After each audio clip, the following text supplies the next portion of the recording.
Square Pharmaceuticals presents Montin Respitalk, powered by Montin. স্বাগত। বুক ভরে শ্বাস নেওয়া এ যেন এক অপার প্রশান্তির অনুভূতি। সে আপনি এক নির্জন সমুদ্র সৈকতে দাঁড়িয়েই নিন, অ্যামাজনের জঙ্গলে, অথবা আপনার এক টুকরো ব্যালকনিতে। কিন্তু হঠাৎ যদি শ্বাস নিতে না পারেন, সে এক ভয়ঙ্কর অভিজ্ঞতা। আর এই অভিজ্ঞতার সাথে যুঝতে আজকের রাজ টিভি পরিবেশনা Square presents Montin Respitalk, power by Montin. সাথে আছি আমি ডাক্তার রাহমা। আমাদের আজকের আলোচনার বিষয় শ্বাসকষ্টে নেবুলাইজেশন এবং অক্সিজেনের সাধারণ ব্যবহার, সঠিক ব্যবহার। স্টুডিওতে আমাদের সাথে আজকে গেস্ট এক্সপার্ট হিসেবে আছেন বক্ষব্যাধি বিশেষজ্ঞ ডাক্তার শামীম আহমেদ, সহকারী অধ্যাপক, রেসপিরেটরি মেডিসিন বিভাগ, বঙ্গবন্ধু শেখ মুজিব মেডিকেল বিশ্ববিদ্যালয়।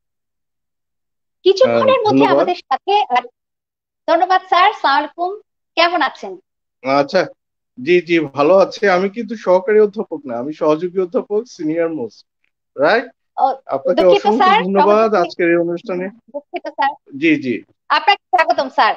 আপনার এই ব্যস্ততম সময়ে করোনার মধ্যে আমাদেরকে সময় দেওয়ার জন্য অসংখ্য ধন্যবাদ। হ্যাঁ, রাজ টিভিকেও ধন্যবাদ আমাকে এখানে নিয়ে আসার জন্য। জি স্যার, আমি দর্শকদের সাথে আরো জানিয়ে দিতে চাচ্ছি কিছুক্ষণের মধ্যে আমাদের সাথে আরেকজন স্পেশাল গেস্ট সংযুক্ত হবেন। তিনি হচ্ছেন ডাক্তার ফাইজা রাহুলা, সিনিয়র সংবাদ উপস্থাপক, চ্যানেল 24। আমরা এটা জানি যে স্কয়ার ফার্মাসিউটিক্যালস সেই বহুদিন থেকে ওষুধ উৎপাদনে আমাদের দেশে বিশাল ভূমিকা পালন করে আসছে।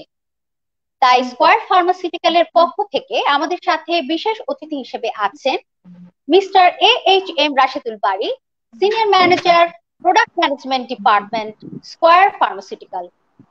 আমরা তাকে আজকে আমাদের এখানে স্বাগত বক্তব্য দেওয়ার জন্য ধন্যবাদ এবং অনুরোধ জানাচ্ছি। মিস্টার AHM রাশেদুল বারী, স্বাগত। ধন্যবাদ। কেমন আছেন? ধন্যবাদ ডাক্তার রাহনুমা। স্কয়ার ফার্মাসিউটিক্যালস এর পক্ষ থেকে আজকে মন্টিন রেসপিটকের তৃতীয় পর্বে আমাদের গেস্ট এক্সপার্ট হিসেবে আছেন ডাক্তার শামীম আহমেদ, সহযোগী অধ্যাপক, respiratory medicine, Bangabandhu Sheikh Mujib medical বিশ্ববিদ্যালয়। আমরা স্যারকে স্বাগতম জানাচ্ছি। স্যার, আজকে এই অনুষ্ঠানে আপনার অভিজ্ঞতার আলোকে আজকে মন্টিন রেসপিটকের যে বিষয়বস্তু সেটা হচ্ছে শ্বাসকষ্টের নেবুলাইজেশন এবং অক্সিজেনের ব্যবহার। আপনার কাছ থেকে আপনার মূল্যবান বক্তব্য শুনবো। এই আলোকে এর ব্যবহার বিধি, এর নির্দেশনা এবং সর্বোপরি শ্বাসকষ্টে অক্সিজেন এবং নেবুলাইজেশন সঠিক ব্যবহার পদ্ধতিটা অবশ্যই আমরা আজকে জানতে পারবো। আমাদের অনেক রোগী এই শ্বাসকষ্টে ভুগে থাকেন এবং অনেকেরই এই নেবুলাইজেশনের ব্যবহার করার প্রয়োজনীয়তা দেখা দেয়। তৎক্ষণাৎ তারা কিভাবে ব্যবহার করবে তা আজকে আপনার অভিজ্ঞতা এবং আপনার কাছ থেকে সেই নির্দেশনাগুলো আমরা পাবো স্যার। সেই সাথে আমি আমাদের আরেকজন স্পেশাল গেস্ট আমাদের সঙ্গে যোগ হবেন, তাকেও স্বাগতম জানাই। উনি যখন যুক্ত হবেন, আমরা স্কয়ারের তরফ থেকে আজকে মন্টিন রেসপিটকের এই আয়োজনে আপনাকে স্বাগতম জানাচ্ছি। সেই সাথে ধন্যবাদ জানাচ্ছি আপনার ব্যস্ততম সময়ের মাঝে আপনি আমাদেরকে সময় দিয়েছেন। এবং আমি স্কয়ার ফার্মাসিউটিক্যালস এর তরফ থেকে আপনাদের সবাইকে স্বাগতম জানাই। আমরা আজকের এই ধরনের একটা অনুষ্ঠান আয়োজন করতে পেরে স্কয়ার পরিবারও গর্বিত। ধন্যবাদ সবাই। ধন্যবাদ ডাক্তার রহমান। ধন্যবাদ মিস্টার AHM রাশেদুল বারী। স্কয়ার ফার্মাসিউটিক্যাল আসলে সবসময় আমাদেরকে সহযোগিতা করেছেন। এই মুহূর্তে আমরা চলে যাচ্ছি আমাদের মূল আলোচনায়। স্যার, কেমন আছেন? জি জি, এই করোনা কালে হ্যাঁ ভালো আছি, বেঁচে পড়তে আছি, এটাই আল্লাহর কাছে হাজার শুকর। হ্যাঁ, আমাদের চারপাশে দেখেন অনেক চিকিৎসক মারা গেছেন, অনেক সিনিয়র চিকিৎসক এখন হসপিটালে ভর্তি, আক্রান্ত হয়েছেন, ভালো হয়েছেন, এবং আমরা জানি না কে আবার কখন আমরা আক্রান্ত হব। সুতরাং এই সময় যে আমরা বেঁচে পড়তে আছি এবং ঠিক মতো চলাফেরা করতে পারছি, এটাই আল্লাহর কাছে আমাদের হাজার শুকর। জি অবশ্যই স্যার। স্যার, তাহলে আমরা আমাদের মূল আলোচনায় চলে যাচ্ছি। আমাদের আজকের প্রধান আলোচনাটা শ্বাসকষ্ট নিয়ে। যেহেতু শ্বাসকষ্ট নিয়ে আমরা আলোচনা করব, প্রথমে স্যার তাহলে জানতে চাচ্ছি আপনার কাছে, এই শ্বাসকষ্ট বলতে আমরা আসলে কি বুঝবো? কি কি উপসর্গ হলে আমাদের রোগীরা বা সাধারণ জনগণ বুঝতে পারবেন যে তার শ্বাসকষ্ট শুরু হচ্ছে?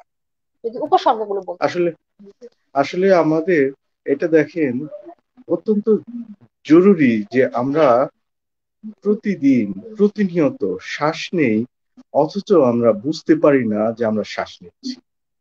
তাহলে প্রথমে আমাদেরকে বুঝতে হবে যে কেন আমরা শ্বাসটা নিচ্ছি। এর কারণ হচ্ছে আমাদের শরীরে যে যাবতীয় কাজ, এটাকে আমরা বলি মেটাবলিক অ্যাক্টিভিটি, শরীরের সেলের মধ্যে যে কাজটা হয় তার জন্য দরকার হচ্ছে অক্সিজেন। অক্সিজেন ছাড়া আমরা বাঁচতে পারি না, এটা হচ্ছে আমাদের শরীরের জ্বালানি। তো অক্সিজেনটা কোথায় আছে? অক্সিজেনটা আছে হচ্ছে বাতাসে। আমাদের চারপাশের যে বাতাস, এনভায়রনমেন্টে যে এয়ার, এই এয়ারটাতে 21% অক্সিজেন থাকে, 78-এরও বেশি হচ্ছে নাইট্রোজেন, এরপর অন্যান্য। সো এই যে বাতাসে অক্সিজেন আছে, সেটাই আমরা করি কি শ্বাসের সাথে নেই। শ্বাসের সাথে নিয়ে যখন আমরা নিঃশ্বাস নেই, তখন এই অক্সিজেনটা নেই, এই অক্সিজেনটা যায় হচ্ছে আমাদের ফুসফুসে, এবং ফুসফুস থেকে রক্তের মাধ্যমে এটা শরীরের প্রত্যেকটা সেলের মধ্যে চলে যায়, একদম মাথার ব্রেন থেকে শুরু করে পায়ে পর্যন্ত এটা সারা শরীরে ডিস্ট্রিবিউট হয়। সেলের মধ্যে করে কি এই অক্সিজেনটা ব্যবহার করে আমাদের এনার্জি তৈরি হয়, এবং বাই প্রোডাক্ট হিসেবে তৈরি হয় হচ্ছে কার্বন ডাইঅক্সাইড। সেই কার্বন ডাইঅক্সাইডটা আবার সেটা করে কি আমাদের রক্তের মাধ্যমে এই ফুসফুসে চলে আসে, অ্যালভিউলাস একটা বলে, এই অ্যালভিউলাসে আবার এই অক্সিজেনটা আবার নতুন অক্সিজেন রক্তে ঢুকে এবং এই কার্বন ডাইঅক্সাইডটা বেরিয়ে আসে। আমরা প্রশ্বাস যখন নেই তখন এই কার্বন ডাইঅক্সাইড ছেড়ে দেই। তাহলে এটাই হচ্ছে নর্মাল শ্বাস নেওয়া, শ্বাস ছাড়া একটাই কাজ, অক্সিজেন শরীরে নেওয়া, কার্বন ডাইঅক্সাইডটা ছেড়ে দেওয়া। এই যে কাজটা হচ্ছে, এইটা কিন্তু কন্ট্রোল করে একটা রেসপিরেটরি সেন্টার আমাদের ব্রেন থেকে, এবং সেটা আমাদের শ্বাস প্রশ্বাস নেওয়ার কিছু মাসল আছে, এবং মেইন কাজ করে হচ্ছে ডায়াফ্রাম এবং ইন্টারকোস্টাল কিছু মাসল, এদের মাধ্যমে একটা কোঅর্ডিনেটেড ওয়েতে কাজটা করে। এবং এটা এমন ভাবে করে যে যখন আমরা শ্বাস নেই, শ্বাস ছাড়ি, আমরা কিন্তু সাধারণত বুঝতে পারি না। কিন্তু যদি কখনো এমন কোনো পরিস্থিতি হয় যে শ্বাস নেওয়াটা আমরা বুঝতে পারি, এটাই হচ্ছে শ্বাসকষ্ট। আমরা শ্বাস নিতে পারতেছি না, বিবিধ কারণে এরকম পরিস্থিতি হয়, এবং তখন যে কি কষ্ট, যিনি শ্বাসকষ্টে না ভুগেছেন উনি ছাড়া সাধারণ মানুষ আমরা বুঝতে পারি না যে এটা এত কষ্ট, এবং এটা একটা নেয়ামত আমরা কখনোই অনুভব করতে পারি না যে শ্বাসকষ্ট আসলে হচ্ছে। আসলে এটা একটা সত্যি কথা। স্যার আমাদের খুব সহজে বুঝিয়ে দিলেন যে শ্বাসকষ্ট কিভাবে আমাদের হতে পারে। আমরা আসলে সহজভাবে আসলে বুঝিয়ে দিলেন আমরা কিভাবে অক্সিজেন গ্রহণ করি এবং কার্বন ডাইঅক্সাইড ছেড়ে দিই। আসলে এটা কখনোই বলে বোঝানো যাবে না। যখন আমরা শ্বাস নিতে না পারি, একজন শ্বাসকষ্টের রোগীর আসলে কি ধরনের অনুভূতি হয়, একমাত্র যারা শ্বাসকষ্টে ভুগেছেন বিবিধ রোগ নিয়ে তারাই একমাত্র সেটার অভিজ্ঞতাটা আপনাদের কাছে বর্ণনা করতে পারেন। আমরা সাধারণত দর্শক আপনারা জানবেন সাধারণত যে সমস্ত রোগে আমাদের শ্বাসকষ্ট হয় আমরা জানি। স্যার আমাদের কাছে ফিরে এসেছেন। স্যার আমি জানতে চাচ্ছি সাধারণত কি কি রোগে আমাদের শ্বাসকষ্ট হয়ে থাকে? আচ্ছা, শ্বাসকষ্টের যে রোগ আসলে অনেক ধরনের হয়ে থাকে। আমরা মেডিকেলের ভাষায় বলি যে মানে আচ্ছা দর্শক, মেডিকেলের ভাষায় আমরা যদি বলতে চাই, আপনারা সাধারণত জানেন আমরা হাঁপানি বা অ্যাজমা যেটা বলে থাকি। আমরা কয়েকটা জিনিস বলি, যেমন শ্বাসকষ্ট যেমন কিছু হয় হলো ফুসফুসের রোগের কারণে, কিছু হয় হচ্ছে হার্টের রোগের কারণে, কিছু হয় হচ্ছে মেটাবলিক কারণে, এরকম বিভিন্ন। তো ফুসফুসের কারণে যেগুলি হয়, ধরুন আমরা সাধারণত বেশি যেটা জানি অ্যাজমা, এরপরে একটা রোগ আছে এটাকে বলা হয় সিওপিডি। এটা সাধারণত ধূমপানজনিত কারণে হয়, এবং এয়ার পলিউশন বা বিভিন্ন ধরনের পলিউশনের জন্য হয়।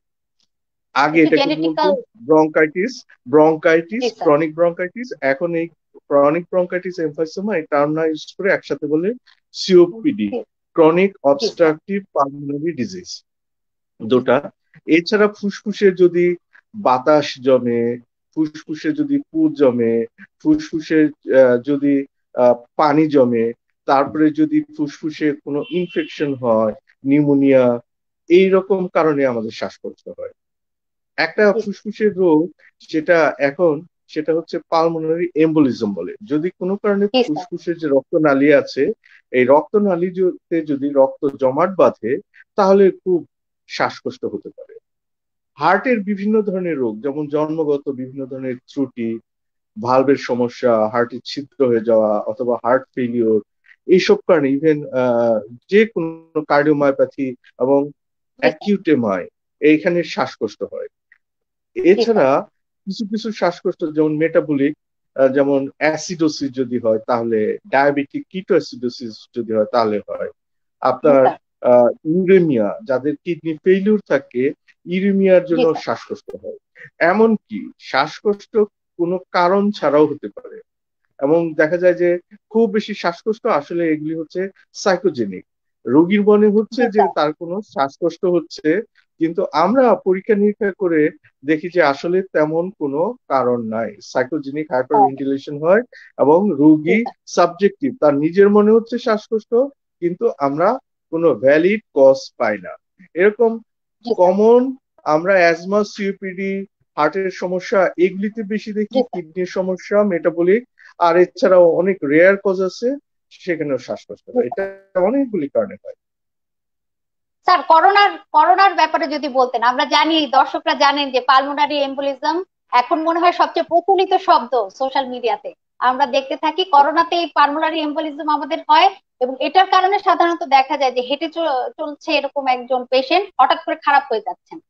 তো এই ব্যাপারে স্যার যদি কিছু বলতেন। ধন্যবাদ। আপনার অভিজ্ঞতা।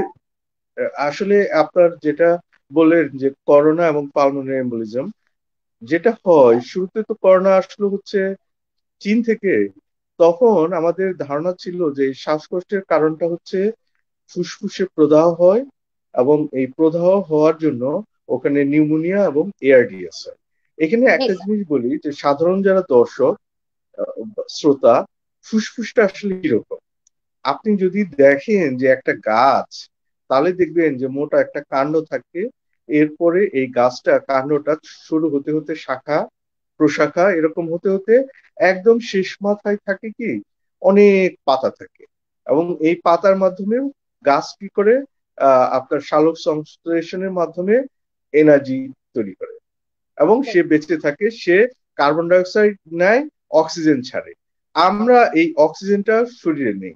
আমাদেরও শ্বাসনালী থাকে, আপনার গলার মধ্যে দেখবেন শক্ত একটা পাইপের মতো, এটা শ্বাসনালী, এটা নাক এবং মুখের সাথে সংযুক্ত।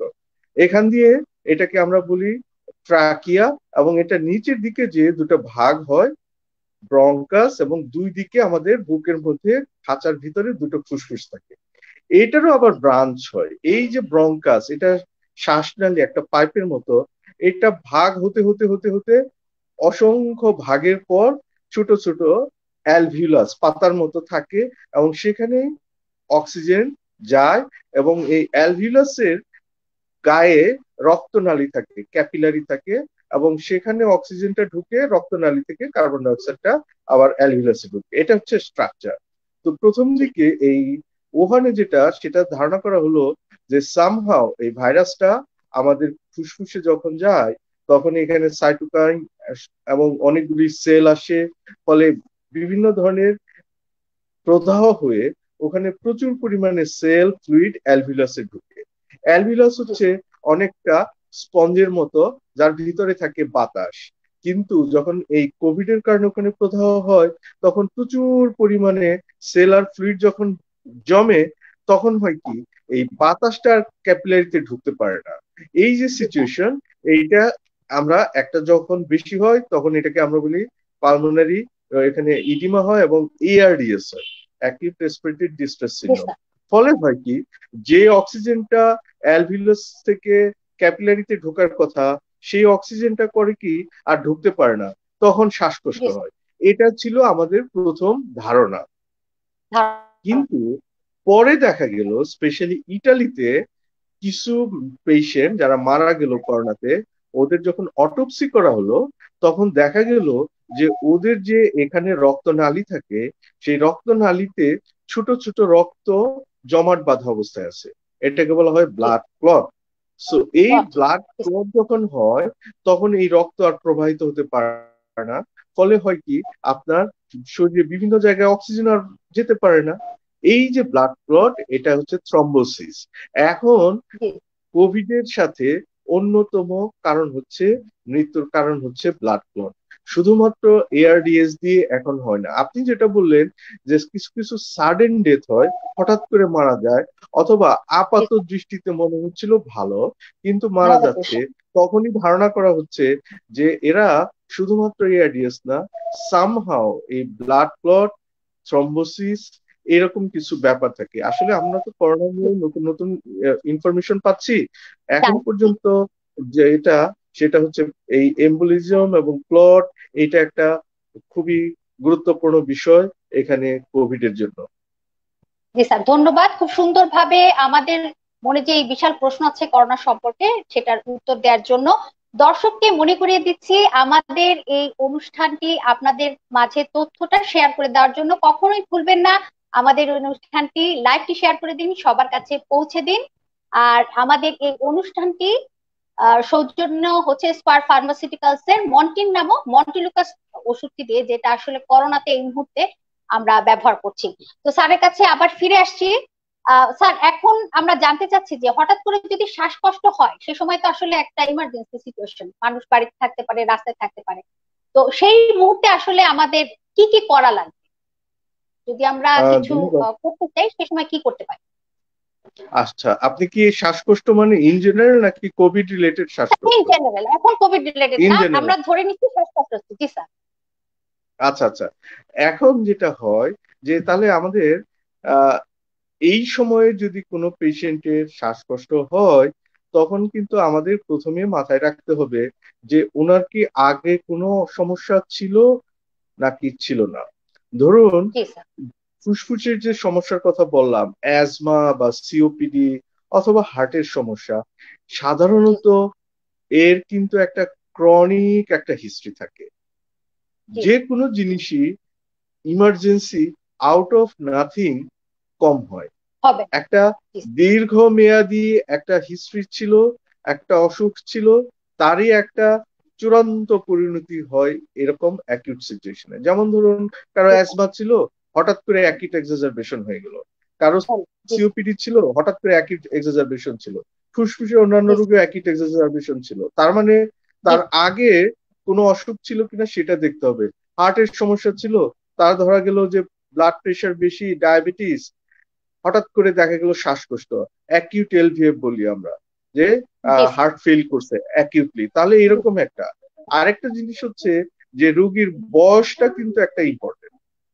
কোন বয়সে, ধরুন একজন বয়স্ক মানুষ 60 বয়স, হঠাৎ করে শ্বাসকষ্ট, তার ডায়াবেটিস ছিল, ব্লাড প্রেশার ছিল, ডিসলিপিডিমিয়া ছিল, তাহলে কিন্তু আমরা হার্টের সমস্যা, আগে সমস্যা ছিল না, নতুন এলভিএফ অথবা এমআই এগুলি চিন্তা করব।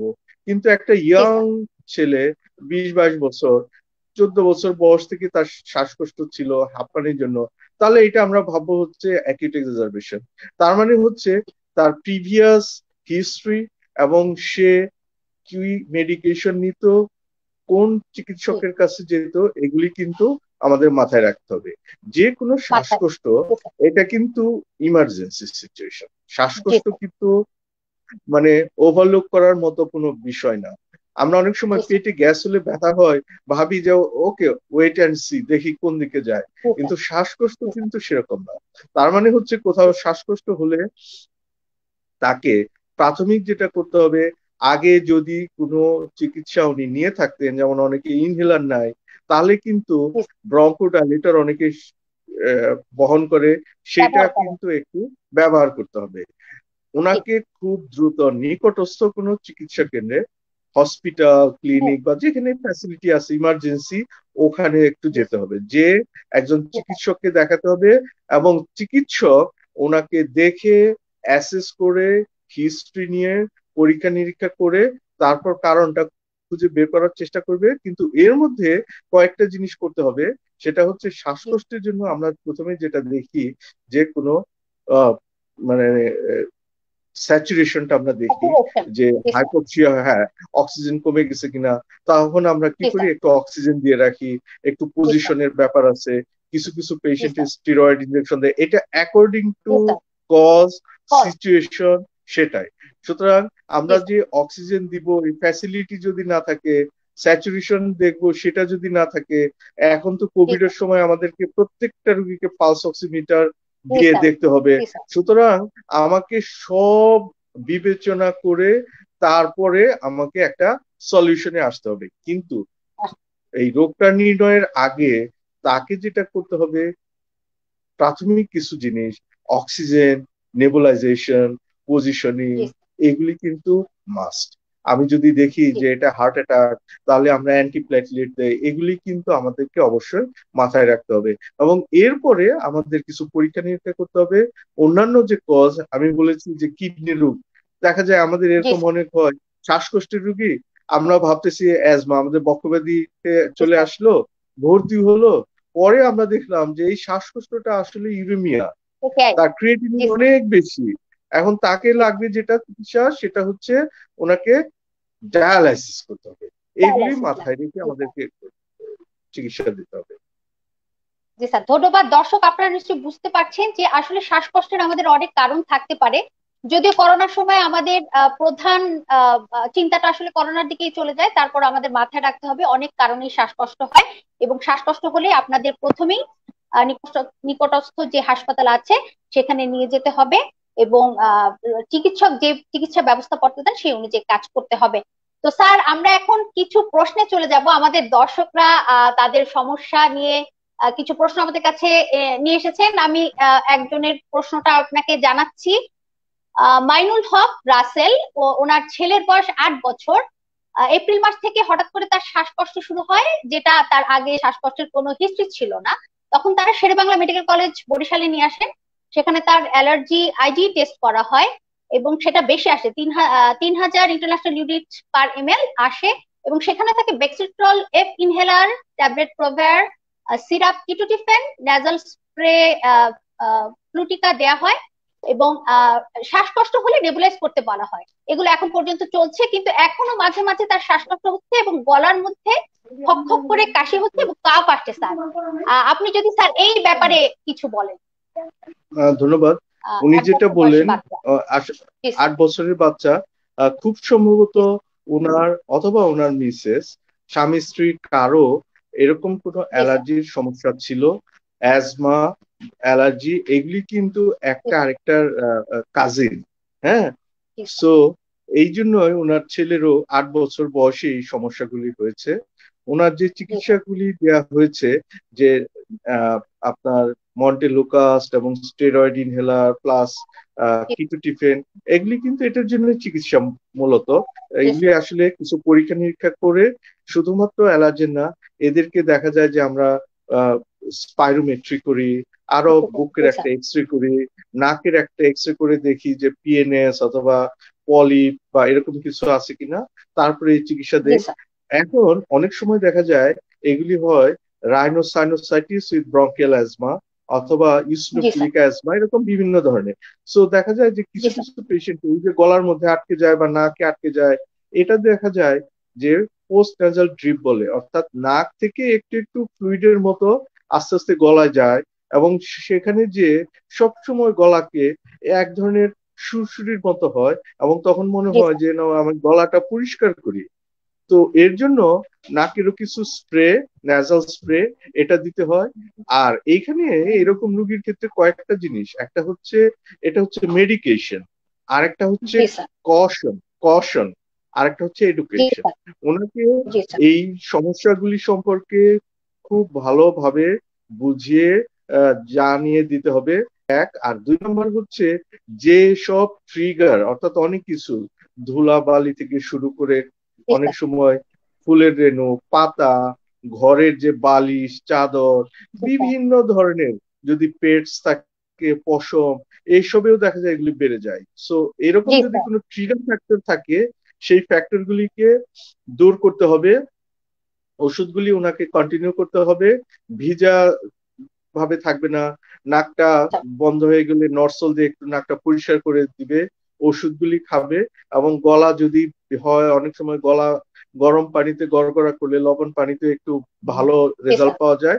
ওষুধের পাশাপাশি এই কষন এইগুলি মেনে চলতে হবে, ঠিক মতো পুষ্টিকর খাবার খাবে, কোনো ধরনের ভিটামিন মিনারেলস এগুলির যেন ডেফিসিয়েন্সি না হয়, এবং ওনার বাইরে খোলা জায়গায় একটু হালকা ব্যায়াম হাঁটাচলা করা এরকম করবে। ছোট বাচ্চা কিন্তু এরাও একটু হাঁটাচলা করবে এবং খেলাধুলা কিন্তু অবশ্যই করবে। এই রোগের জন্য কোনোভাবেই ঘরের কোনায় বসে থাকা চলবে না, পড়াশোনা করতে হবে এবং সাহস দিতে হবে।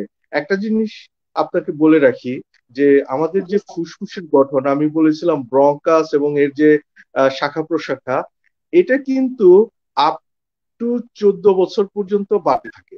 সুতরাং ওনার ছেলের বয়স 8 বছর, যত দিন যাবে উনি যদি চিকিৎসা নেয় তাহলে কিন্তু ফিউচারটা ভালো হবে। এবং দেখা যায় যে অনেক ক্ষেত্রে এই রকম রোগী যত দিন যায় তখন কিন্তু ভালো হয়ে যায় অনেক ক্ষেত্রে চিকিৎসা নিলে। হ্যাঁ, সুতরাং এখন ওনার হবে হচ্ছে কন্ট্রোল করা, এবং আলটিমেটলি এই কন্ট্রোলে যদি খুব থাকে তাহলেই এটা কিউর হবে, এটা আমরা ধারণা করে নিই। হতাশ হওয়া যাবে না, এবং ধৈর্য ধরে এই বাচ্চার ক্ষেত্রে ধৈর্য ধরে দীর্ঘমেয়াদী চিকিৎসা করলে আমার মনে হয় উনি ভালো ফল লাভ করতে পারবেন। ধন্যবাদ স্যার। দর্শক, আপনি নিশ্চয়ই বুঝতে পেরেছেন, আপনার বাচ্চার দীর্ঘমেয়াদী চিকিৎসা আপনাকে চালিয়ে যেতে হবে, হতাশ হওয়া যাবে না। সুধী মণ্ডলী, আমাদের বিশেষ অতিথি ডক্টর ফাইজা রাহুল আমাদের মাঝে এসে পৌঁছে গেছেন। স্বাগতম ডক্টর ফাইজা, কেমন আছেন? আপনাকে অনেক ধন্যবাদ আসার জন্য। ধন্যবাদ। কেমন আছেন?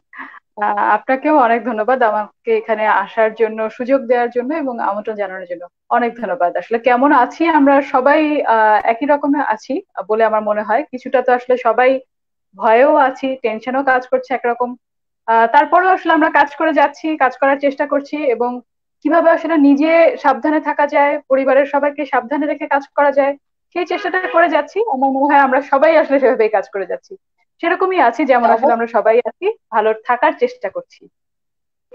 মানে আপনার জন্য শুভকামনা। তো আমি একটা কথা জানতে চাচ্ছি, আপনারা যেহেতু মিডিয়াতে অনেক সাধারণ মানুষের সাথে আপনাদের যোগাযোগ হয়, আজকে আমাদের আলোচনার বিষয়বস্তু হচ্ছে যে শ্বাসকষ্ট এবং তার সাথে নেবুলাইজেশন এবং অক্সিজেনের সঠিক ব্যবহার। তো আপনার কাছে আমি জানতে চাচ্ছি, আপনারা তো বিভিন্ন মানুষের বিভিন্ন ধরনের অভিজ্ঞতার কথা জানেন, বা কাছের মানুষের এরকম শ্বাসকষ্ট, তার সাথে অক্সিজেনের আমাদের অভাব ছিল, প্রথমে একটু মিসম্যানেজমেন্ট ছিল, এরকম কোন অভিজ্ঞতা বা সাধারণ মানুষের কোন অভিজ্ঞতার কথা কি আপনার কাছে জানতে চাচ্ছি, যদি এরকম কোন অভিজ্ঞতা থেকে থাকে। অভিজ্ঞতা মানে যেমন শ্বাসকষ্ট নিয়ে আসলে অনেকেই দেখছি যে শ্বাসকষ্ট কমপ্লেইনটা করছে, কিন্তু তাদের অনেকেই আসলে যে করোনা পজিটিভ তাও না, আবার হয়তো টেস্ট করতে হবে কিনা সেটাও তারা বুঝতে পারছেন না। কারোর হয়তো কোনো জ্বর একেবারেই নেই বা জ্বর আসেই নেই, হয়তো তার কিছুটা কাশি, সেখান থেকে একটু শ্বাসকষ্ট, অথবা খুসখুসে একটা কাশির সাথে হয়তো বুকে এক ধরনের চাপ ধরা একটা ভাব আছে। কিন্তু করোনা হলে আসলে আমরা সাধারণত যে সিমটম গুলো বলছি, যে জ্বর থাকতে হবে, তারপরে জ্বরের সাথে কাশি, অথবা তার এক্সপোজার হিস্ট্রি থাকতে হবে, বা উনি হয়তো কোনো একজন পেশেন্টের কাছাকাছি এসেছিলেন বা কন্ট্যাক্টে এসেছিলেন, এরকম হিস্ট্রি থাকলে আসলে যে টেস্টের কথা বলা হচ্ছে। অনেকেই দেখছি এই কোনো সিমটম ছাড়া আসলে তাদের হয়তো কাশি হচ্ছে বা শ্বাসকষ্ট হচ্ছে, সেই ক্ষেত্রে ওনারা কিছুটা হলেও কনফিউজড হয়ে যাচ্ছেন যে ওনারা কি করবেন। তখন কি আসলে ওনারা আগে টেস্ট করাবেন, নাকি আসলে ওনারা হসপিটালে যাবেন, ওনার কি অক্সিজেন নিতে হবে? আবার এই সময় আসলে অনেকে হসপিটালে গিয়ে অক্সিজেন নিতেও ভয় পান, কারণ হসপিটালে তো আসলে অনেক করোনা পজিটিভ পেশেন্ট আছে। সেখানে কি ওনাদের যাওয়াটা ঠিক হবে কিনা, ওনারা আদৌ যাবেন কিনা, ইভেন ওনারা একটা টেস্ট করাতে যখন যাবেন সেটা নিয়েও অনেকে আতঙ্কে আছেন যে আমার তো জ্বর নেই, আমি আসলে টেস্ট করাতে গিয়ে আরো পজিটিভ হয়ে যাব কিনা। এরকম অনেক রকমের কনফিউশন আছে, যেটা আসলে আমরা আমাদের চারপাশে দেখছি। তো সেখানে আসলে আমার মনে হয় যে যতটুকু পরামর্শ দেওয়া যায়, যে আসলে অক্সিজেন স্যাচুরেশনটা যদি আসলে মেপে দেখা যায় যে শ্বাসকষ্ট যার হচ্ছে উনি কি ওনার স্যাচুরেশনটা নেমে যাচ্ছে কিনা, এই ব্যাপারটা নিশ্চিত হতে পারলে তখন আসলে তার ট্রিটমেন্ট প্ল্যানটা, যদি তার আসলে অন্য কোনো সিমটম না থাকে, এখানে স্যারও আছেন যেটা উনি বলছিলেন, যদি অন্য কোনো সিমটম না থাকে, শুধুই যদি তার কিছুটা শ্বাসকষ্ট হয়, এরকম আমি অনেক পেশেন্ট দেখেছি বা এই কমপ্লেন গুলো শুনেছি। সেটা আমার মনে হয় একটা কনসার্ন, যে ওনারা তখন কি করবেন এই ব্যাপারে আসলে ওনাদের ঠিক মতো পরামর্শ দেওয়াটা জরুরি। আচ্ছা, তো আমরা বুঝতে পারছি আসলে শ্বাসকষ্ট নিয়ে অনেক ধরনের কনফিউশন, অনেক ধরনের বিপদ, অনেক ধরনের আতঙ্ক আসলে আমাদের মাঝে আছে। এর মধ্যে আমাদের আরো কিছু প্রশ্ন চলে এসেছে। আমাদের একজন দর্শক শামিমা ইয়াসমিন প্রশ্ন করেছেন, আমার মেয়ের বয়স 15 পনেরো 15 বছর, অনেক আগে থেকেই তার নিঃশ্বাস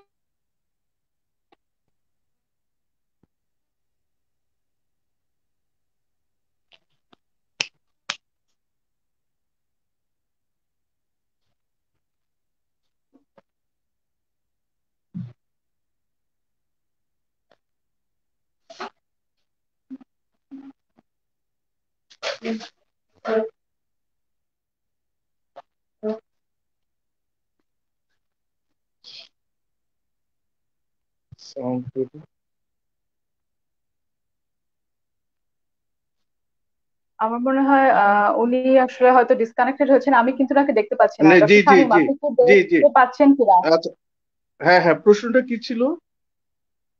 হ্যালো। আমি আসলে শুনতে পাইনি প্রশ্নটা কি ছিল।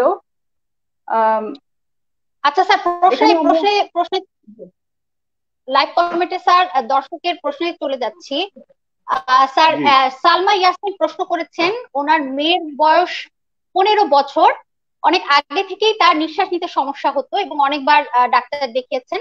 তারা বলেছেন এটা অ্যাজমা হওয়ার সম্ভাবনা আছে, এবং মোনাক্স খাওয়ার জন্য অনেকবার বলা হয়েছে, কিন্তু তাতে তার কোনো লাভ হচ্ছে না। হঠাৎ করে অনেক হাঁচি হয় এবং ছোটবেলা থেকেই কিছু ধরা পড়েনি। এক্ষেত্রে স্যার উনি কি করতে পারেন?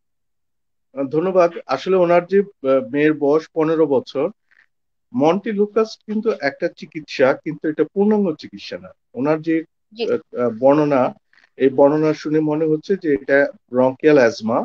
সো 15 বছরের এবং অনেকদিন ধরে শ্বাসকষ্ট, তাহলে ওনাকে প্রথমে যেটা করতে হবে, টুকটাক কিছু পরীক্ষা নিরীক্ষা করতে হয়, যেমন একটা এক্স রে, একটু রক্তের কিছু পরীক্ষা এবং ফু দিয়ে একটা পরীক্ষা, এটাকে আমরা বলি স্পাইরোমেট্রি। এই স্পাইরোমেট্রি উইথ রিভার্সিবিলিটি, এই টেস্ট করে আমরা ধরতে পারি যে ওনার অ্যাজমা হয়েছে কি হয়নি। আর ফ্যামিলি হিস্ট্রিটা ইম্পর্টেন্ট। বাবা মা, ভাই বোন এদের যদি থাকে, তাহলে অ্যাজমা হওয়ার সম্ভাবনা অনেক বেড়ে যায়। এক, যদি এটা ব্রঙ্কিয়াল অ্যাজমা হয়, তাহলে শুধুমাত্র মন্টেলুকাস দিয়ে চিকিৎসা করলে এটা হবে না। কারণ হচ্ছে অ্যাজমাটাকে যে চিকিৎসা আমরা দেই, এটাকে বলা হয় step care management. Step care ম্যানেজমেন্টটা অনেকটা সিঁড়ি বেয়ে উপরে ওঠার মতো। আপনার উপসর্গ সিমটম যত বেশি হবে, আপনাকে ওষুধ বেশি দিতে হবে। আবার যখন কন্ট্রোলে চলে আসবে, আবার মিনিমাম ওষুধে চলে আসতে হবে। এখন এই রোগটা যেটা, সেটা হচ্ছে এখানে ইনফ্লামেশন হয়, এয়ারওয়েতে শ্বাসনালীতে প্রদাহ হয়, এবং তার জন্য আমাদেরকে অ্যান্টি ইনফ্লামেটরি ড্রাগ দিতে হয়। দি ড্রাগ, একটা ওষুধ যদি আমাদেরকে নিতে হয়, সেটা হচ্ছে স্টেরয়েড ইনহেল ফর্মে। আগে কিন্তু আমরা এই স্টেপ কেয়ার ম্যানেজমেন্টের শুরুতেই বলতাম ব্রঙ্কোডাইলেটর, এরপরে না হলে আমরা স্টেরয়েড অ্যাড করতাম। কিন্তু এখন কিন্তু শুরু থেকে আমাকে এই স্টেরয়েড ইনহেল ফর্মে, কারণ ইনহেল ফর্মে ডোজটা কম লাগে।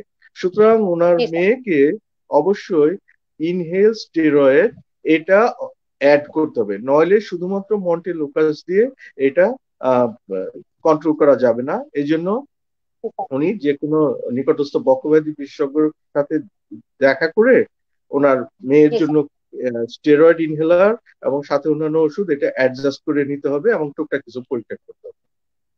জি স্যার, ধন্যবাদ। দর্শক, আপনি নিশ্চয়ই আপনার প্রশ্নের উত্তর পেয়ে গেছেন। ডাক্তার ফাইজার কাছে চলে যাচ্ছি। আপনারা যেহেতু সংবাদ মাধ্যমে জড়িত আছেন, আপনারা বিভিন্ন ধরনের তথ্য মানুষের কাছে পৌঁছে দিতে চাচ্ছেন। স্যারের কাছে যদি আপনার কিছু প্রশ্ন থাকে যেটা আপনি সাধারণ জনগণের কাছে পৌঁছে দিতে চান, আপনাকে সেই অনুরোধ জানানো হচ্ছে প্রশ্নটি করার। অনেক ক্ষেত্রে ডক্টর শামীম, আমি আসলে যদি আপনার কাছে প্রশ্ন রাখতে চাই, এই করোনা নিয়ে আসলে অনেক রকমের প্রশ্ন দেখছি।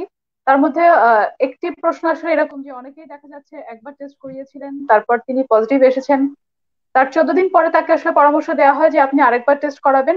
কোনো কোনো ক্ষেত্রে এখনকার গাইডলাইনে আসলে বলা হচ্ছে যে 14 দিন পরে আসলে সিমটম না থাকলে হয়তো আর টেস্ট করানোর দরকার নেই।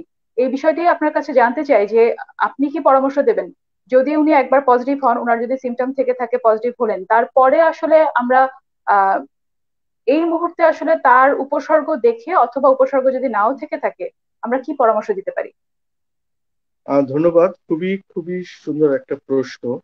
যে আমাদের যে টেস্টটা করি সেটা হচ্ছে আরটিপিসিআর যেটা করি এখন এখন আইডিয়ালি যেটা করা উচিত ছিল, যখন ভালো হয়ে যাবেন কেউ, উপসর্গ থাকবে না, তখন আমরা টেস্ট করি। শুরুর দিকে দেখেন গাইডলাইন এরকম ছিল যে কমপক্ষে টেস্ট করতে হবে দুটো।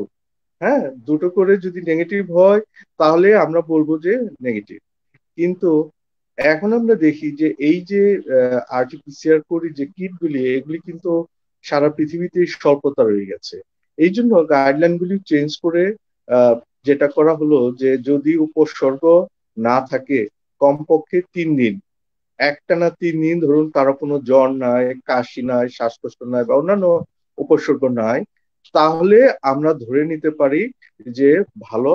এবং আমরা কি করি, ইভেন হসপিটালে যারা ভর্তি তাদের ক্ষেত্রে আমরা বলি যে না, আর পরীক্ষা করার দরকার নাই, আপনি বাসায় যে ওষুধগুলি খান, এবং আমরা বলি যে বাসায় যে আইসোলেশনে থাকবেন, ইনশাল্লাহ ঠিক হয়ে যাবে। সুতরাং যেহেতু রিসোর্সের অভাব রয়ে গেছে, সেই জন্য আমরা বলি যে পরীক্ষা করার দরকার নাই। এক, আর কিছু কিছু পেশেন্টের ক্ষেত্রে দেখা যায় যে আরটিপিসিআর আবার বলে যে পজিটিভ। এইগুলি আসলে খুব সম্ভবত ফলস পজিটিভ, খুব সম্ভবত। কারণ হচ্ছে আরটিপিসিআর তো এক ধরনের টেস্ট। আমরা টিউবারকুলোসিসের ক্ষেত্রে দেখি জিন এক্সপার্ট বলে একটা টেস্ট আমরা করি, এটা পিসিআর টেস্ট। সেটা হয় কি, শুরুতে টিবি যখন পজিটিভ আসে, এরপরে আমরা এই যন্ত্র দিয়ে জিন এক্সপার্ট পরীক্ষাটা আর করি না। কেন করি না, সেটার একটা কারণ আছে। কারণ হচ্ছে আমরা প্রথমে ভাইরাসটা ধরি, রাইট, ধরে বললাম পজিটিভ, কিন্তু পরে দেখা গেল এই ভাইরাসটা মরে গেছে এবং এই ভাইরাসের কিছু টুকটাক পার্টিকেল আছে, এর কোনো অ্যাক্টিভিটি নাই। এই মৃত পার্টিকেল দিয়ে আবার টেস্ট করলে পজিটিভ আসে। সুতরাং দেখা যায় যে আমরা দ্বিতীয়বার যে পজিটিভ, এটা এরকম যে এটা আসলে ভাইরাসের জন্য না, এটা মৃত ভাইরাস অথবা ভাইরাসের টুকটাক পার্টিকেলের জন্য, যেটা আসলে কোনো ক্ষতিকারক কোনো ব্যাপার না। সুতরাং এই জন্য অনেক সময় পজিটিভ আসে। যেহেতু আমাদের দেশে রিসোর্স কম, সেহেতু এখন 2 সপ্তাহ পর টেস্ট করার প্রয়োজন নাই। কিন্তু মাথায় রাখতে হবে যে কিছু পেশেন্ট থাকে যারা কিন্তু ইমিউনো কম্প্রোমাইজড। হ্যাঁ, ক্যান্সারের পেশেন্ট, কিডনি পেশেন্ট বা বিভিন্ন কারণে ইমিউনো কম্প্রোমাইজ, তাহলে আপাতত সুস্থ সবল মানুষ, করোনা হয়ে গেল, ভালো হয়ে গেছে, ঠিক আছে, টেস্টের দরকার নাই। কিন্তু যার ক্রনিক ডিজিজ আছে, ইমিউনো কম্প্রোমাইজ, তার করোনা, কিন্তু তাকে এটা হচ্ছে নিয়ম ভালো, বেটার এবং করা উচিত 2 সপ্তাহ পর তার পরীক্ষাটা করা উচিত। ধন্যবাদ স্যার আপনাকে এত সুন্দর করে এক্সপ্লানেশন দেওয়ার জন্য। আপু, আরেকটা ব্যাপার একটু জানতে চাচ্ছিলাম ডক্টর শামীমের কাছ থেকে, যে অনেক পেশেন্ট, যেটা আপনি বলছিলেন যে ইমিউনো কম্প্রোমাইজ যদি কেউ থেকে থাকেন তার ব্যাপারটা কিছুটা হলো ডিফারেন্ট হবে। অনেকে অনেকবার পরীক্ষা করিয়েছেন, যেমন দেখা যাচ্ছে তারা হয়তো 1 সপ্তাহ পর পর বা 2 সপ্তাহ পর পর 3বার 4বার হয়তো পরীক্ষা করিয়েছেন, এবং 1.5-2 মাস ধরে এই যে উনি 3-4বার পরীক্ষা করিয়েছেন, সবগুলোতেই হয়তো উনি পজিটিভ আসছেন। সেক্ষেত্রে ওনাদের জন্য কি ধরনের পরামর্শ? এইটা আসলে এই যে প্রতিটা পরীক্ষা, এটা আসলে ওই যে আমাদের মাথায় রাখতে হবে যে প্রথমটা হয়তো পজিটিভ, পরের গুলি কি এটা আসলে ভাইরাসের জন্য না ভাইরাস পার্টিকুলের জন্য, এটা মাথায় রাখতে হবে। কিন্তু একটা জিনিস যেটা সবসময় আমরা বলি, টেস্টের চাইতেও জরুরি হচ্ছে পেশেন্ট, অর্থাৎ রুগীটা কেমন। ধরুন একদম ভালো, ওনার কোনো সিমটমস নাই, শরীর ভালো, কিন্তু টেস্ট পজিটিভ, সেই ক্ষেত্রে কিন্তু আমাদেরকে এটা মাথায় রাখতে হবে যে আমি কি এরকম কোনো কেস ডিল করছি কিনা যেখানে ডেড ভাইরাস অথবা ভাইরাল পার্টিকুলের জন্য এরকম পজিটিভ আসে। কারণ হচ্ছে যদি সবসময় আপনি ধরেন পজিটিভই সবসময় থাকে, অথচ রুগীর কোনো খারাপ হচ্ছে না, বরং দিন দিন ভালো হচ্ছে, তাহলে এইটা মাথায় রাখতে হবে। আর আরেকটা জিনিস হচ্ছে, এত ঘন ঘন পরীক্ষা করারও দরকার নেই। আপনি সিম্পল, আপনার করোনা যদি হয়, আপনি যদি পরীক্ষা করতেই চান 2 সপ্তাহ পরে এবং তখন একটা করলেন, কিন্তু প্রতি সপ্তাহে যদি হয়, আপনি দেখেন একটা কথা বলি, আমাদের দেশে তো বন্যা হয়, বন্যার পানি যদি আপনি প্রতিদিন মাপতে যান, কত কমলেও দেখবেন পানি আসলে কমে না। কিন্তু আপনি 1 সপ্তাহ বা 2 সপ্তাহ পর যদি দেখেন, দেখবেন যে অনেক পানি কমে গেছে। সুতরাং ভয় পেয়ে, ঘাবড়ে যে, আর এখন তো টাকা দিলেই পরীক্ষা করা যায়, যে আমি 2 দিন পর বা 7 দিন পর করব, এটা চাইতেও বেশি জরুরি হচ্ছে আমার ক্লিনিক্যালি আমি ইমপ্রুভ করতেছি কিনা এটা দেখা, এবং সব সময় চিকিৎসকের সাথে যোগাযোগ রাখা, এবং এই চিকিৎসাকালীন সময়ে যে স্বাস্থ্যবিধি, বিশেষ করে পরিবারের অন্যান্য সদস্য যারা, তারা যেন আক্রান্ত না হয়, সেই যে আইসোলেশনের নিয়মাবলী, সেইগুলি মেনটেন করতে হবে। ধন্যবাদ স্যার। আজকের এই অনুষ্ঠানের মূল একটা বিষয় হচ্ছে নেবুলাইজেশন এবং অক্সিজেনের ব্যবহার। তো স্যার, এখন আমরা জানতে চাইবো আমরা কোন সময়টাতে আসলে নেবুলাইজেশন ব্যবহার করব এবং কখন আমরা অক্সিজেনের ব্যবহার করব। কারণ এখন একটা করোনাকালীন পরিস্থিতি হচ্ছে, আমাদের অনেকের মধ্যেই একটা প্রশ্ন আছে, মাঝখানে আমরা অক্সিজেন সিলিন্ডার কিনে বাসায় অক্সিজেন দিতে পারবো কিনা, ইমার্জেন্সি সিচুয়েশন হলে এটা কিভাবে আমরা ট্যাকেল দেবো, এটা নিয়ে অনেক ধরনের চিন্তা ভাবনা ছিল। স্যার, এর জন্য জানতে চাচ্ছি কোন সময় আমরা নেবুলাইজেশন ব্যবহার করব এখন, বা যে কোনো শ্বাসকষ্টের পরিস্থিতিতে, এবং কখন স্যার আমরা অক্সিজেন সিলিন্ডার ব্যবহার করব, একটু যদি বুঝিয়ে বলেন। ধন্যবাদ। প্রথমে আপনাকে বলি যে, যেখানে শ্বাস নালীর সমস্যা, এখানে কি হয়, শ্বাসনালীটা একটা ওয়েন্ড পাইপ বলে, একটা পাইপের মতো, এর ভিতরে কিছু সেল থাকে, বিভিন্ন লেয়ার থাকে, এখানে কিছু মাসল থাকে, এটাকে বলা হয় স্মুথ মাসল, এবং এই মাসল গুলি করে কি, যখন প্রদাহ হয় তখন এগুলি সংকুচিত হয়ে যায়, আমরা বলি ব্রঙ্কোস্পাজম, এবং তখনই শ্বাসকষ্ট হয়। তখন আমরা করি কি, এক ধরনের ওষুধ দেই ব্রঙ্কোডাইলেটর, যেটা দিয়ে আমরা যেটা করি, এই বিভিন্ন ধরনের ব্রঙ্কোডাইলেটর আছে, শর্ট অ্যাক্টিং, খুব দ্রুত কাজ করে, খুব সময় নিয়ে কাজ করে, অ্যান্টিকোলিনার্জিক, বিটা অ্যাগনিস্ট, বিভিন্ন ধরনের। এরা করে কি, এই মাসলকে, সংকুচিত মাসলকে রিল্যাক্সেশন করে, ফলে ব্রঙ্কোডাইলেটর, অর্থাৎ মাসলগুলি যখন প্রসারিত হয় তখন শ্বাসনালীটাও প্রসারিত হয়, শ্বাসনালীও সেই মুহূর্তে প্রসারিত হয়ে যায়। আমরা যখন ব্রঙ্কোডাইলেটর গুলো ইউজ করি, সংকুচিত হওয়ার কারণে যেটা হয়, আমরা শ্বাস নিতে পারি না, অক্সিজেনটা আমাদের শ্বাস নিতে পারি না, ঢুকতে পারে না। তাহলে এটা হচ্ছে একটা, যেমন ক্লাসিক্যাল অ্যাজমা, সিওপিডি তে যে শ্বাসকষ্ট হয় সেখানে। সুতরাং এই সব রোগীকে আমাদেরকে এই ব্রঙ্কোডাইলেটর গুলি নেবুলাইজ করতে হবে। কিন্তু আপনি দেখেন যে কোভিড এর যে পেশেন্ট, এখানে শ্বাসকষ্টটা হচ্ছে অ্যালভিউলাসে ফ্লুইড সেল এগুলি জমা হওয়ার জন্য, ফলে হয় কি, অক্সিজেনটা রক্তে যেতে পারে না। এখন আমাকে যেটা দিতে হবে, এই ক্ষেত্রে আমাকে দিতে হবে অক্সিজেন, এবং এই অক্সিজেন গুলি সিকুয়েন্সিয়ালি বাড়াতে হবে, ধীরে ধীরে দিতে হবে। প্রথমে যেটা হয়, আমরা অক্সিজেন দেই হচ্ছে 2 থেকে 6 লিটার পর্যন্ত, এবং এটা যেটা দেই সেটা হচ্ছে এক ধরনের ন্যাজাল প্রং বলে, এটা দিয়ে ক্যানুলা, ন্যাজাল ক্যানুলা। এটাও যদি না হয় তাহলে আমরা 10 লিটার দেই ফেস মাস্ক দিয়ে। যদি এতেও না হয়, আমরা 15 মিনিট পর পর দেখি স্যাচুরেশনটা পালস অক্সিমিটার দিয়ে। এতেও যদি না হয়, তখন আমাদের এক ধরনের আছে, সেটাকে বলা হয় নন রিব্রিদার মাস্ক উইথ রিজার্ভার ব্যাগ। এক ধরনের ব্যাগ আছে, মাস্ক আছে, 15 লিটার পর্যন্ত অক্সিজেন দেয় মিনিটে। এটা দিয়ে আমরা দেখি যে স্যাচুরেশনটা বাড়তেছে কিনা। সাধারণত স্যাচুরেশন 96, 97, 98 এরকম থাকে। এইসব ক্ষেত্রে যদি 90 পর্যন্ত হয় অক্সিজেন দেওয়ার পর, আমরা মোটামুটি ওইটাকে কন্টিনিউ করি। কিন্তু এতেও হয় না, তখন আমরা যেটা করি, হাই ফ্লো ন্যাজাল ক্যানুলা দিয়ে অক্সিজেন দেই 80 লিটার পর্যন্ত মিনিটে। এবং এতেও যখন না হয়, তখন আমরা কি করি, আইসিইউতে ভেন্টিলেট করি। তাহলে দেখেন, এটা একটা জার্নির মতো, একটা সিকোয়েন্স, 2 থেকে 6 লিটার, 6 থেকে 10, 10 এর পরে 15, 15 পরে 80, এরপরে ইন্টিবিউট করা। এছাড়া এখানে সিপ্যাপ একটা মেশিন আছে, এটা আমরা ব্যবহার করতে পারি। কিন্তু কথা হচ্ছে, এগুলি কোথায় ব্যবহার করব? আমাদের দেশে এক ধরনের ট্রেন্ড আছে যে আমরা মনে হয় ঘরের মধ্যেই অক্সিজেন থেরাপি দিয়ে সবকিছু শেষ করতে পারবো। এটা একটা ভুল ধারণা। কারণ হচ্ছে, আপনার এই অক্সিজেন কিন্তু সরবরাহটা নিশ্চিত করতে হবে। ঘরে কিন্তু আমরা সাধারণত অক্সিজেন দিই সিলিন্ডার দিয়ে, মাঝারি মানের একটা সিলিন্ডার যদি 5-6 লিটার অক্সিজেন দেই 4-5 ঘন্টা পর ফুরিয়ে যাবে, এরপরে আমি অক্সিজেন কোথায় পাবো? না, চলবে না, ফুরিয়ে যাবে, আমাকে আবার সিলিন্ডার ভরতে হবে বা অনেক সিলিন্ডার রাখতে হবে। কিন্তু হসপিটালে যখন অনেক বেশি অক্সিজেন সাপ্লাই থাকে এবং কন্টিনিউয়াসলি সাপ্লাই থাকে, এই সমস্যাটা আমরা দূর করতে পারি। সুতরাং যে সব রোগীর আপনার অক্সিজেন লাগবে তাদেরকে হসপিটাল বা ডক্টর এদের সাথে যোগাযোগ রাখতে হবে, এবং আমরা কাদেরকে নেবুলাইজ করব এবং কাদেরকে অক্সিজেন দিব এটাও একটু স্বচ্ছ ধারণা থাকতে হবে।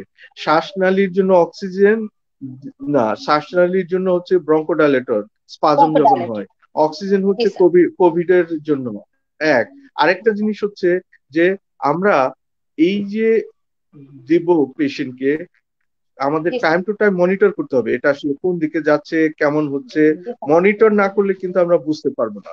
এবং কিছু কিছু পেশেন্টের আরো অন্যান্য থেরাপি লাগে।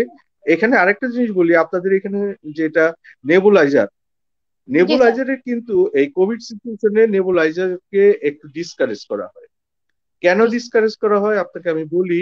কারণ যখন নেবুলাইজ করা হয় তখন অ্যারোসল জেনারেট হয়। ধরুন একটা রুগীর কোভিড আছে, করোনা পজিটিভ, তখন যখন আপনি তাকে নেবুলাইজ করবেন তখন অ্যারোসল যখন জেনারেট হবে তখন তার শ্বাস প্রশ্বাসের সাথে এই অ্যারোসলের ভাইরাস আশেপাশে ছড়িয়ে যাবে, তার সংস্পর্শে যারা থাকবে নেবুলাইজ করে তারাও আক্রান্ত হবে। সুতরাং এখন বলা হয় যে ইটস বেটার অ্যাভয়েড করা ভালো নেবুলাইজার। আর যদি কেউ নেবুলাইজার ব্যবহার করে সেটা যেন যার যার পার্সোনাল হয়, বারোয়ারি না হয়। এক রোগীর নেবুলাইজার আরেক রোগীর জন্য না, যেটা হসপিটালে আমরা করি। প্রত্যেকের যার যার পার্সোনাল নেবুলাইজার উনি ব্যবহার করবে।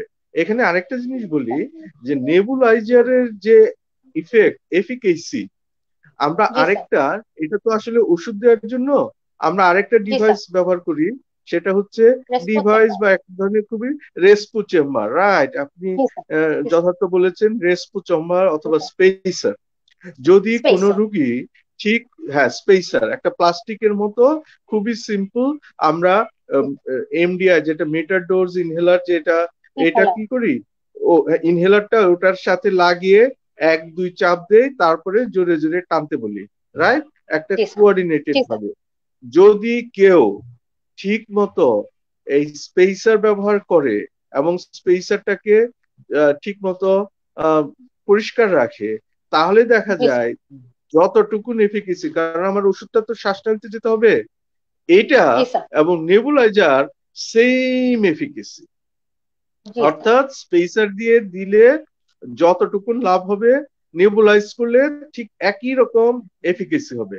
অনেক সময় রোগীর ধারণা হয় যে স্পেসার দিলে মনে হয় বেশি ওষুধ যাবে খুব দ্রুত এবং খুব বেশি ভালো হবে। এটা আসলে ভুল ধারণা। সুতরাং আপনার স্পেসার এবং নেবুলাইজার দুইটার কিন্তু এফিকেসি একই রকম, এবং অনেক ক্ষেত্রে যেখানে পাওয়ার নাই, অর্থাৎ আপনার কারেন্ট নাই, তখন কিন্তু আপনি নেবুলাইজার মেশিন ব্যবহার করতে পারবেন না। কারেন্টের একটা সাপ্লাই থাকে। সো আপনার এই পাওয়ার সাপ্লাই যেখানে নাই, অথবা গ্রামের দিকে যেখানে আপনার কারেন্টই যায় নাই, সেই সব সিচুয়েশনে কিন্তু আপনার স্পেসার, কারেন্ট থাকতে হবে, স্পেসারটা বেটার। সুতরাং আমরা নেবুলাইজার বলবো, কিন্তু সাথে প্রত্যেকটা রোগীকে আমাদের এই সব পরামর্শ দিতে হবে যে তোমরা স্পেসারটাও বাপু ব্যবহার করো, কারণ যে কোনো সময় স্পেসার যদি লাগে সেটা কিন্তু তুমি ঠিক মতো ব্যবহার করলে এই নেবুলাইজারের কাজ করবে। এটা অনেকে হয়তো জানে না, সাধারণ মানুষ মনে করে মেশিন, বিশেষ করে শব্দ হয় এবং একটা ধোঁয়া আসে, তখন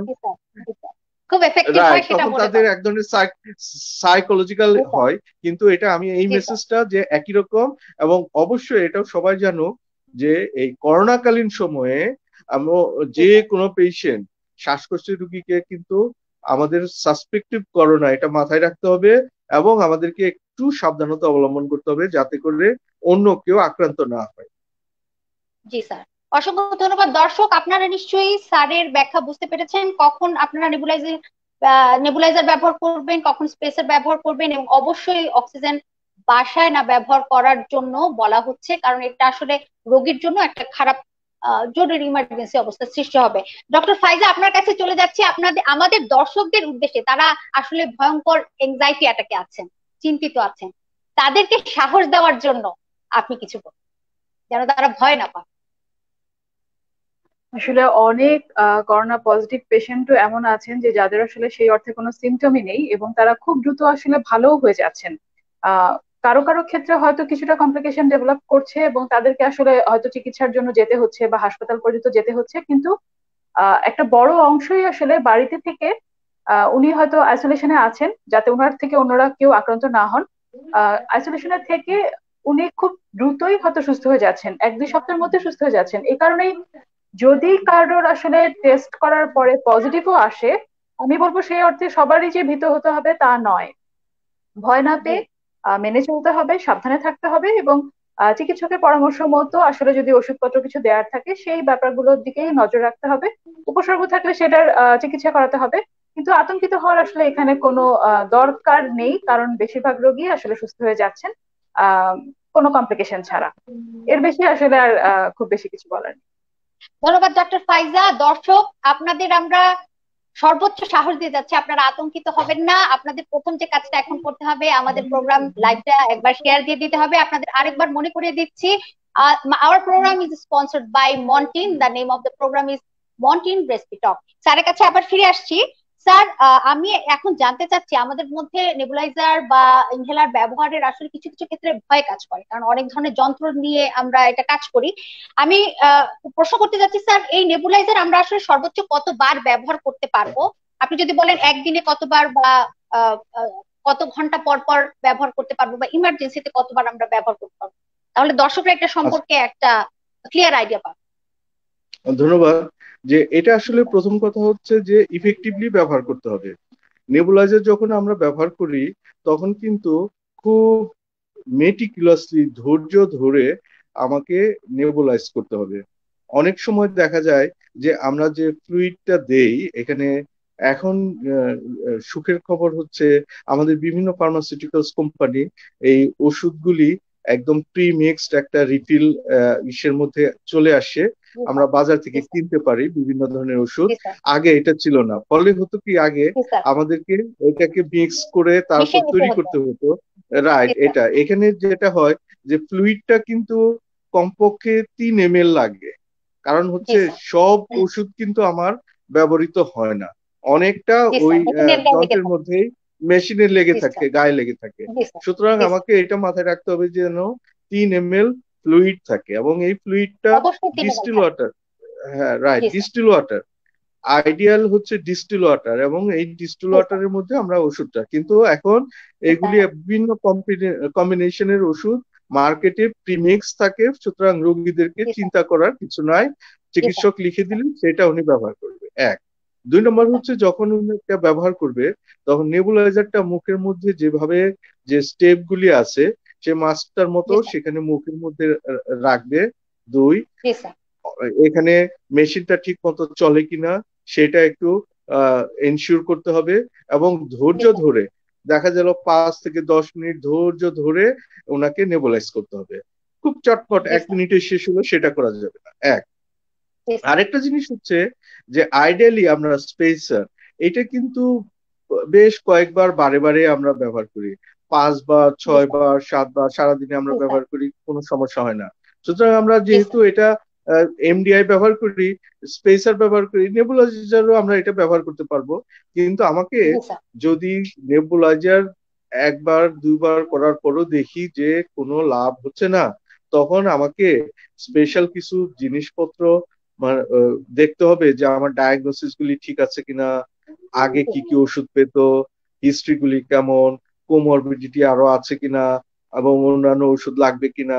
সুতরাং ধরুন কার্ডিয়াক কারণে শ্বাসকষ্ট, কার্ডিয়াক অর্থাৎ হার্ট ফেলিউর হলো অথবা এমআই, তার জন্য শ্বাসকষ্ট, এখন আপনি যতই নেবুলাইজ করেন তার কিন্তু ইমপ্রুভ হবে না, আপনার ফ্লুইড জমা আছে, রাইট, ফ্লুইড জমা আছে ফুসফুসে, আমরা পালমোনারি এডিমা বলি, ওকে দিতে হবে ডায়াবেটিক্স, ধরুন ল্যাসিক্স দিতে হবে। এখন তাকে যদি আপনি শুধু নেবুলাইজ করেন তাহলে কিন্তু হবে না। তার মানে হচ্ছে ডায়াগনোসিস আপনি একবার দুইবার দিয়েও যদি দেখেন কোন রকম হচ্ছে না, তখন আপনাকে আবার চিন্তা করতে হবে ডায়াগনোসিস ঠিক আছে কিনা, এক। আর 2 নম্বর হচ্ছে কিছু কিছু ডিফিকাল্ট পেশেন্ট যাদেরকে আরো বেশি অ্যাডভান্স চিকিৎসা লাগবে, সেটা একটু মাথায় রাখতে হবে, চিকিৎসকের শরণাপন্ন হতে হবে। এরপরও নেবুলাইজ করার পর কিছু কিছু পেশেন্ট যদি না হয় তাদেরকে এইচডিও অথবা আইসিইউ এরকম সেট আপে নিয়ে যেতে হবে। কিন্তু আপনার বেশ কয়েকবার 5-6 বার নেবুলাইজার করতে পারবেন, কিন্তু ধৈর্য ধরে সময় নিয়ে সঠিক মাপের ওষুধ দিয়ে তারপর নেবুলাইজ করতে হবে। এবং অন্যান্য কোমরবিডিটি আছে কিনা বা ডায়াগনোসিস অন্য কোনো কিছু আছে কিনা সেটাও মাথায় রাখতে হবে। জি স্যার, আরেকটা প্রশ্ন করতে চাচ্ছি, অক্সিজেন কনসেন্ট্রেটর সোশ্যাল মিডিয়াতে খুব মানে বারবার দেখা যাচ্ছে অক্সিজেন কনসেন্ট্রেটর, মানুষ একটু আতঙ্কিত আছে, তারা হয়তো বাসায় চিকিৎসা করাতে চাচ্ছে, ভয় পাচ্ছে। অক্সিজেন কনসেন্ট্রেশন সম্পর্কে যদি আমাদের কিছু বলেন তাহলে দর্শকরা জানতে পারবে। আসলে ওই যে আমি বললাম যে অক্সিজেন তো আসলে প্রকৃতি থেকে আমরা পাই, এত বেশি পাই যে আমরা এগুলি মূল্যই বুঝি না। কিন্তু যখন দমে দমে শ্বাসকষ্ট হয় তখন আমার অক্সিজেন দিতে হয় এবং আমাদেরকে এগুলি টাকা দিয়ে কিনতে হয়, এবং তখন আমরা বুঝতে পারি আসলে এটা কতটা জরুরি। কিন্তু ওই যে অক্সিজেনের সাপ্লাই থাকে, বাসায় তো সাপ্লাই থাকে না। আমরা একটা মানের সিলিন্ডার দিয়ে অক্সিজেন 6 ঘন্টা দিলাম, এরপর শেষ হয়ে গেল, তাহলে আমি অক্সিজেনটা পাবো কোথায়? আরেকটা সিলিন্ডার অথবা রিফিল করা সেটা সবসময় সম্ভব হয় না। আরেকটা জিনিস, এই করোনাকালীন সময়ে অন্য লোক যে বাসায় ঢুকবে সেও তো করোনা নিয়ে বাসায় আক্রান্ত রোগী ছাড়া অন্যান্যদেরকেও আবার আরো করতে পারে, এটা একটা মাথায় রাখতে হবে। এই ক্ষেত্রে আমরা একটা যেটা কনসেন্ট্রেটর, এটা কি, এটা হচ্ছে একটা যন্ত্রের মতো, সে নিজেই এনভায়রনমেন্ট থেকে অক্সিজেন নিয়ে সে আপনাকে অক্সিজেন সাপ্লাই দিবে। তার মানে হচ্ছে এই সাপ্লাই গুলি অপরন্ত, আপনাকে রিফিল করতে হচ্ছে না। আপনি যদি 60-70 টাকা দিয়ে একটা মেশিন কিনেন কনসেন্ট্রেটর, সে আপনাকে কন্টিনিউয়াসলি অক্সিজেন দিতে থাকবে, এটাই হচ্ছে কনসেন্ট্রেটর। কিন্তু এখানে একটা সমস্যা আছে।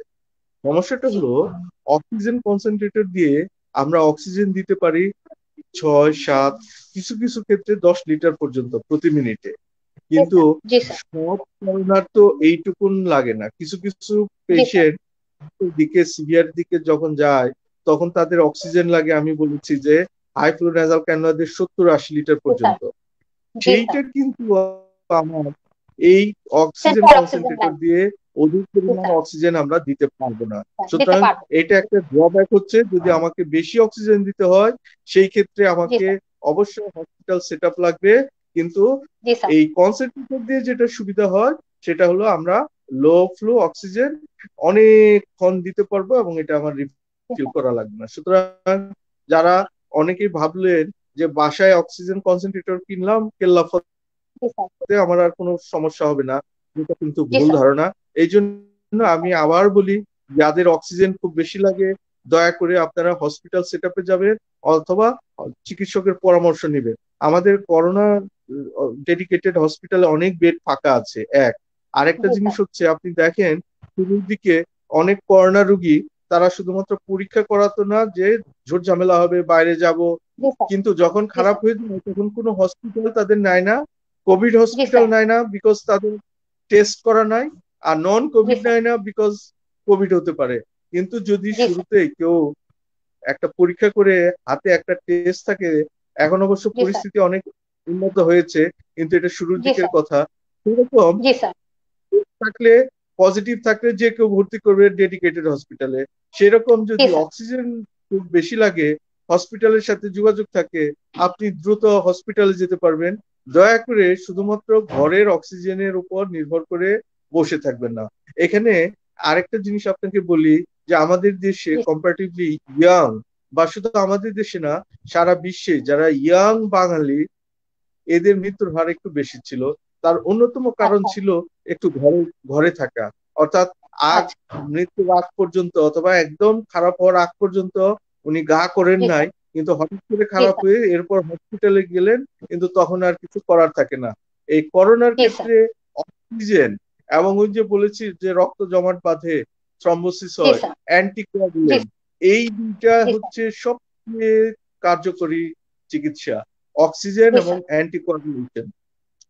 সুতরাং আমাদেরকে এটা মাথায় রাখতে হবে। এবং আরেকটা জিনিস সেটা হচ্ছে প্রন পজিশন। কিছু কিছু পেশেন্ট দেখা যায় যে উপুর হয়ে থাকে, তাহলে তার এই অক্সিজেনেশন বেড়ে যায়। সুতরাং এই ধরনের রোগীকে অন্তত দিনে 5-6 ঘন্টা কিছুক্ষণ পর পর উপুর হয়ে অর্থাৎ পেটের মধ্যে বালিশ দিয়ে যেভাবে শুয়ে থাকে এইভাবে উপুর হয়ে শুয়ে থাকলে দেখা যায় এর শ্বাসকষ্ট কমে যায় এবং এর স্যাচুরেশন বেড়ে যায়। আর যদি কেউ উপুর হয়েও না থাকতে পারে, কাত হয়ে, ডান কাত বাম কাত হয়ে অর্থাৎ পিঠে না শুয়ে কাত হয়ে এটাও কিছু। ধন্যবাদ স্যার আমাদের এই সুন্দর ব্যাখ্যা দেওয়ার জন্য। দর্শক, আমরা আমাদের অনুষ্ঠানের শেষ দিকে চলে এসেছি, অনুষ্ঠানের সময় শেষ। আপনাদেরকে ধন্যবাদ আমাদের সাথে থাকার জন্য। অবশ্যই বেশি বেশি শেয়ার করে আমাদের তথ্যগুলো জনগণের মাঝে ছড়িয়ে দেওয়ার অনুরোধ রইল। স্যার, আপনাকে অনেক ধন্যবাদ এই করোনাকালীন সময়ে আপনার অভিজ্ঞতা পরামর্শ আমাদের সাথে শেয়ার করার জন্য, জনসাধারণের মাঝে ছড়িয়ে দেওয়ার জন্য। এবং ডক্টর ফাইজা, আপনাকে ধন্যবাদ আমাদের অনুষ্ঠানে এসে আপনার অভিজ্ঞতা শেয়ারের জন্য এবং সেই সাথে জনগণের মাঝে সাহস ছড়িয়ে দেওয়ার জন্য। দর্শক, আজকের মতো তাহলে এখানেই বিদায় নিচ্ছি। অন্য কোনো দিন দেখা হবে আপনাদের সাথে। মনে করিয়ে দিয়ে কখনোই আমাদের অনুষ্ঠানটি শেয়ার করতে ভুলবেন না। আবার লাইভে দেখা হবে। আজকের মতো এখানেই বিদায়। খোদা। You are watching Raj TV, Jagorone, Bangladesh. Please subscribe our channel.